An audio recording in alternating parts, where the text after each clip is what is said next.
ഒരു മുട്ടക്കറിയാണ് കേട്ടോ. മുട്ട പിഴിഞ്ഞ് വെച്ചിട്ടുണ്ട്. ഒരു യാത്രയുണ്ട്, അത് കാരണം ഇന്ന് വെള്ളയപ്പം പുറത്തുനിന്ന് വാങ്ങിച്ച് മുട്ട കറി വെക്കാൻ പോകുന്നു. മുട്ട റോസ്റ്റ് എന്ന് പറയാം വേണമെങ്കിൽ.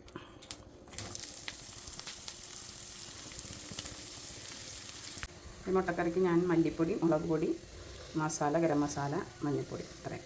അപ്പോൾ അതുപോലെ ഒന്ന് ചൂടാക്കി കൊണ്ടുവരാം. മസാല ഇത് ചൂടായിട്ടുണ്ട് കേട്ടോ. സവാള ഒരു വിധം വഴന്നിട്ടുണ്ട്, അതിലേക്ക് ഇട്ട് കൊടുക്കാം. ഞാൻ ഈ പാത്രം വെള്ളയപ്പച്ചട്ടി എന്താ ഉപയോഗിക്കണമെന്ന് ഓർക്കേണ്ടത്, ഞങ്ങൾക്ക് ഫ്രീ ആയിട്ട് കിട്ടിയത് ഒരു കനം കുറഞ്ഞതാണ്. ഇവിടെ വേറെ ഉണ്ട് ഞങ്ങൾക്ക്, അതുകൊണ്ട് ഞാൻ ഈ ചെറിയ ചെറിയ പരിപാടിക്കൊക്കെ ഇത് എടുക്കും. ഞാൻ മുട്ട ഇങ്ങനെ നൂല് വെച്ചാണ് കേട്ടോ മുറിച്ചെടുക്കുന്നത്. അപ്പോൾ നല്ല ക്ലീനായിട്ട് മുറിച്ചെടുക്കാൻ പറ്റും. എന്താ അറിയാലോ പരിപാടി. അപ്പോൾ ചാറ് തിളച്ചിട്ടുണ്ട് കേട്ടോ. നമുക്ക് അതിലേക്ക് മുട്ട ഇട്ട് കൊടുക്കാം.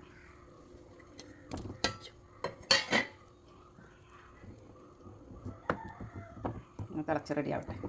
ഈസി ആയിട്ട് നമുക്ക് ഉണ്ടാക്കാം മുട്ടക്കറി. ധൃതി സമയത്തൊക്കെ ഇങ്ങനത്തെ പരിപാടിയൊക്കെ ചെയ്യും. അപ്പോൾ മുട്ടക്കറി റെഡി ആയിട്ടുണ്ട് കേട്ടോ, സെറ്റായി. അപ്പോൾ ഇന്നത്തെ കുക്കിംഗ് ഇതേ ഉള്ളൂ.